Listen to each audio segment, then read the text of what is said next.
Pertumbuhan ekonomi Indonesia di kuartal 2 sebesar minus 5,3% dan lesunya aktivitas ekonomi di kuartal 3 membuat sebagian orang mulai cemas. Apakah Indonesia akan benar-benar jatuh ke dalam resesi? Tapi menurut Nimade Mulyartini, Deputi CIO Principal Asset Management, pertumbuhan ekonomi Indonesia negatif di kuartal 2 lalu tidak perlu dilihat sebagai hal yang terlalu mengkhawatirkan. Nggak terlalu mengkhawatirkan sih mestinya ya, as expected, karena kan juga kalau lihat negara tetangga juga kurang lebih sama ya, malah lebih jelek dibanding sama Indonesia. Dan kita kan tahu sendiri Maret, April, Mei, Juni malah sampai Juli ya, kan benar-benar ekonomi nggak gerak sih aktivitasnya ya, terutama kalau kita lihat di daerah Jakarta, Jawa lah yang memang menjadi kontributor utama di Indonesia kan memang sengaja ya karena lockdown lah ya, aktivitas ekonomi masyarakat memang sangat terbatas waktu itu, jadi nggak mengherankan kalau itu juga turun cukup tajam sih di 2Q. Dan kita juga lihat kalau ekonomi real ekonomi sama financial sector sih, apalagi kalau di luar ya, ngelihat kalau di Amerika gitu, umpama ya kita lihat S&P, Nasdaq, ini bisa dibilang decoupling sih.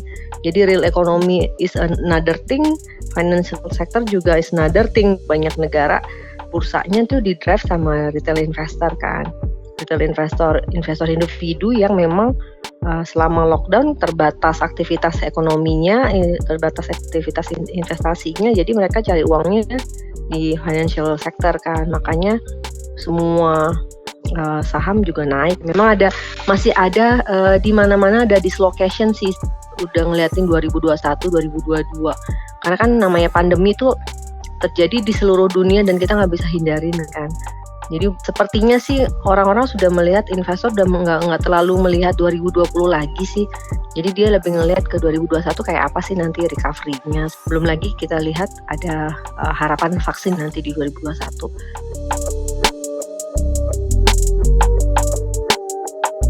Nah itu juga pembeda kita sama negara lain. Yang kalau ngomongin Amerika, Nasdaq, S&P malah mencetak rekor tertingginya mereka malah ya.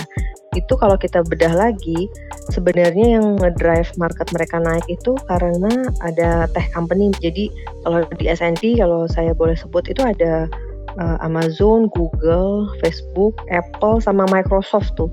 5 company itu sama dengan 25%, 24% market cap-nya mereka. Ini yang naik kenceng, 5 tech company ini naik kenceng, ngebawa bursanya juga naik record high. Nah itu kan emang yang paling diuntungkan dari kondisi sekarang, juga farmasi. Nah kalau kayak Malaysia tuh dia ada glove company tuh, jadi company yang produksi alat kesehatan kayak sarung tangan. Nah itu naik kenceng tuh di Malaysia, itu yang ngebawa bursanya naik.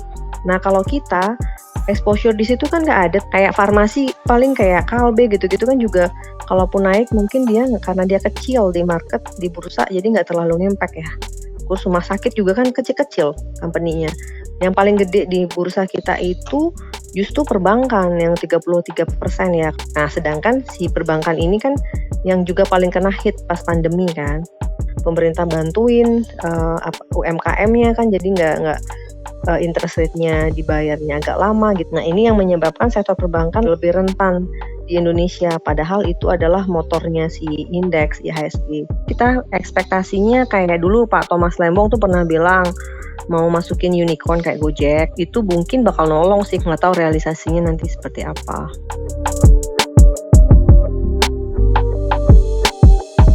Kalau di pasar obligasi, manajemennya di situ cukup prudent, kerjasama sama BI, antar BI sama Minister of Finance sih cukup bagus ya komunikasinya, kerjasamanya dan penyampaian message-nya ke investor yang kita rasakan sih cukup lancar ya.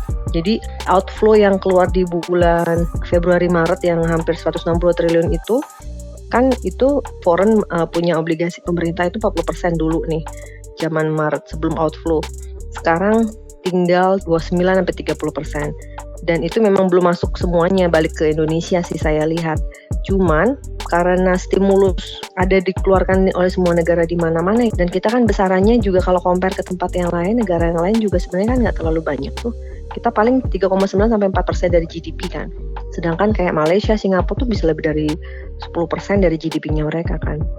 Lebih lah dibanding kita. Apalagi Amerika, kalau kita lihat negara develop country yang lain kan juga terhadap GDP mereka stimulusnya begitu besar gitu. Jadi semua negara memang berusaha untuk memfinance sendiri defisitnya. Nah di Indonesia kalau saya lihat walaupun issuance-nya terhadap GDP memang sekarang record high, dan itu kan dikhawatirkan awal-awal kalau supply bond-nya membanjiri market, artinya bakal kena di yield-nya, bakal kena di harganya. Tapi akhirnya MOF, Ministry of Finance sama BI kan akhirnya bersepakat bahwa akan diserap oleh BI ya, sebagian besar dari issuance-nya. Dan itu pun kalau kita hitung sampai akhir tahun, BI itu ownership-nya cuma sekitar 24-25% kali ya dari issuance-nya obligasi pemerintah itu. Jadi sebenarnya di-compare lagi nih ke negara yang lain, BI memegang issuance-nya pemerintah itu nggak terlalu banyak juga sih. Tapi yang kita lihat lagi real rate-nya kan memang paling gede masih Indonesia ya. Jadi kalau yield-nya yang 10% yang 10 tahun kita kurangkan sama inflasi kita yang 1,9 kemarin atau malah kurang ya, itu masih ruangnya masih gede banget, atraktif banget, masih 4-5%-an real rate-nya gitu. Jadi masih atraktif sih kalau bonds. Kita awal tahun kan sempat 65 ya, 6,5% yang 10 year. Kemudian sekarang ini 6,7. Nah pas pandemi kemarin outbreak sempat setinggi-tingginya 8%. Kita pikir Desember tutup di 6,5 sih masih mungkin sih. Jadi dari 67 ke 6,5 masih ada turun dikit lagi lah menurut kita. Masih bisa sih. Tapi tahun depan kan karena inflasi mestinya naik nih, karena udah mulai aktivitas udah balik lagi gitu kan. Mestinya inflasinya naik, ya ngikut lah ya, yieldnya juga mestinya naikkan dikit juga lah nanti di tahun 2021.